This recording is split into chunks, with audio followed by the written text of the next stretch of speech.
This is Optimal Living Daily episode 500, and I'm Justin Malik. We've done it 500 episodes. Can you believe it? It feels like yesterday that I was in here recording the very first episode, all nervous and wondering if anyone would listen.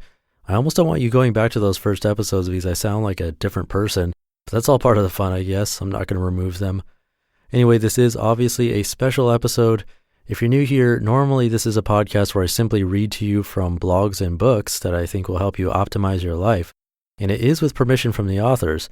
But this is a very special week. Just 3 days ago, our other 3 podcasts hit milestones. 100 episodes for Optimal Startup Daily, 200 for Optimal Health Daily, and 300 episodes for Optimal Finance Daily. Now 500 here, and guess what? Episode number 1 for Optimal Living Daily Relationships as of today. It's a brand new podcast, so please check it out and subscribe. It's going to be a big one, and I'm really excited to announce it. But for today here on this show, since it's a huge milestone, I wanted to do something completely different. I found someone who I feel like really relates to my own story and happens to be a writer and podcaster. I'm talking about Jeena Cho. Jeena's a lawyer and actually a regular contributor to Forbes and Huffington Post and a bunch of others. She's also the author of The Anxious Lawyer, an 8-week guide to a joyful and satisfying law practice through mindfulness and meditation. I actually plan to feature an excerpt from that book here that will apply to all of us, so you'll hear more about that soon. And she's an adjunct professor at the University of San Francisco School of Law. She's getting a lot done. You can find her at theanxiouslawyer.com and jeenacho.com. And I'm really excited because she's going to ask me questions and I'm going to answer them for this special episode. And this isn't a typical interview because she's not here live asking the questions. I'd be way too nervous for that, which you'll hear about in the interview. So it's more like a Q&A, but I thought it'd be fun to do here so you can hear the story and maybe hear some answers to questions that you might have wondered about. So with that, here are some questions asked by Jeena Cho herself and my answers as we optimize your life. Hi, Justin. It's Jeena. It's really nice to be able to do this interview with you. So, a few questions. Where did the idea for your podcast come from? Was there any specific reasons why you decided to start your podcast? 2015 was an interesting year for me. My business partner Lee Rankinen and I were 3 years into an app business. I left my full-time job 2 years earlier, and we had pivoted from having one big app to creating over 100. We were able to make multiple apps a day. We were like the Walmart of apps in that sense, and it wasn't fulfilling for either of us. I was suffering from social or performance anxiety, really, and was looking for work that could help me feel more confident and comfortable with what I was doing in life. We had talked about starting other projects on the side, like a blog about personal development and minimalism, stuff we were interested in. But we are not the best writers, and I didn't think we'd be offering a lot of new, incredibly valuable content if we did start a blog. There's already so much great information out there. And now around that time, I was listening to audiobooks, and Lee introduced me to podcasts, so I was binging on podcasts in the top charts like the Tim Ferriss Show and stuff like that. But everything I was listening to was interview style. So all these ideas were swirling around my head, and they all came together at once. We wanted to create something like a blog about personal development and minimalism, but we didn't necessarily want to create the content ourselves. And we both loved podcasts and audiobooks, so why not combine it all into a podcast and help people find and curate the content too? There's so much to read, so this would pick one great article a day and simply read it to you. It would also be a great way for me to force myself to speak more and perform, but easier said than done, especially with social anxiety. You talk about having social anxiety. How long have you had social anxiety for? And how has the podcast helped you with your social anxiety? I've had social anxiety, or at least performance anxiety, for as long as I can remember having to speak in public. I remember being a Cub Scout, so I don't even know what that age would be, maybe 7 years old. And I guess I was supposed to recite an oath.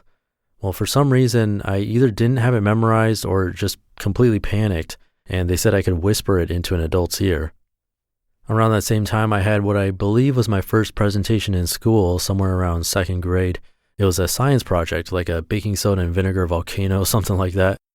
And I was sick from school when the presentation was actually explained, so I had no idea what I was doing or how to explain to my parents what the presentation board was supposed to look like. I distinctly remember saying that it's 3-sided and looks like a poster, but we didn't know where to get it, so we just made it out of cardboard. It looked terrible. And I don't even remember the presentation itself now. I must have blocked it out of my memory, but I ended up getting a D on that presentation. That I'll never forget. Both of those were really embarrassing moments, and ever since then, every presentation has been terrifying. In undergrad as a business major, it got a little bit better, and I was a bit more confident by then, but I've had plenty of panic attacks since then too. It's mostly performance anxiety, but sometimes social anxiety in general also. What advice or suggestions do you have for people that are suffering from social anxiety? Well, I've always hated the sound of my own voice. It seems like most people do. But having to edit over 500 episodes of my voice has made me kind of immune to it, and hearing myself speak has helped a lot. Now, this definitely has not been a cure, though. If you put me in front of a live crowd, or even if this was live right now, I wouldn't be able to do it at this point, even after about 1.5 years of doing this. So while I'm still suffering from it immensely, I feel like it's been enlightening in that I really do know what it takes to get back to my best days, like in college. It would be a combination of more confidence, self-appreciation, and love, with the most obvious answer, practice.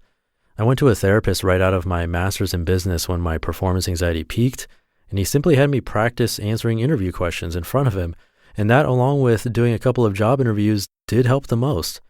No one with anxiety wants to actually take their fears head on. That's the exact opposite of what we want to do. We just want to run away and hide.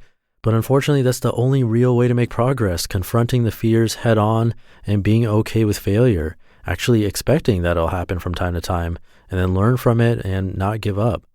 And meditation has also been a useful tool for minimizing negative thoughts and anxiety about the future. What unexpected benefits have you gotten from doing this podcast? From a professional standpoint, I've connected with authors and bloggers, which has been amazing. The Minimalists had me narrate 3 of their books, which makes me a published narrator now. It's crazy. And my family is surprised too. Who would have thought that the one who speaks the least would end up as an audiobook narrator and podcaster? And on a personal level, aside from the benefits of speaking more, I feel like I've connected to a whole new group of people who I feel like are on the same page as me in terms of wanting more out of life, but with less stuff, less stress and less anxiety, fewer meaningless possessions, and a more meaningful life. When Lee and I catch up, one of the things that comes up very frequently is how listeners of the podcast are some of the nicest people we've ever heard from. What are some memorable stories you've heard from your listeners that has impacted you? I'm always blown away by the messages I get, mostly emails, but some people have even written in because they find my address at the bottom of my newsletter. I've had short and sweet notes on cards with googly eyes stuck on them to 5-page long letters, and even sympathy cards when I had to record an episode the same day I found out my cat was killed.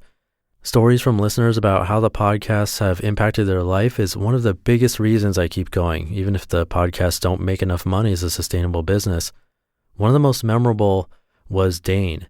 So on Optimal Health Daily, listeners can send in questions, but instead of sending in a question, he simply sent a thank you message. He's an epileptic and was living on supplemental security income, and said that he had no plans for life, didn't think he could do anything. And after consistently listening, he started to learn coding like C++ and Linux and created goals for himself.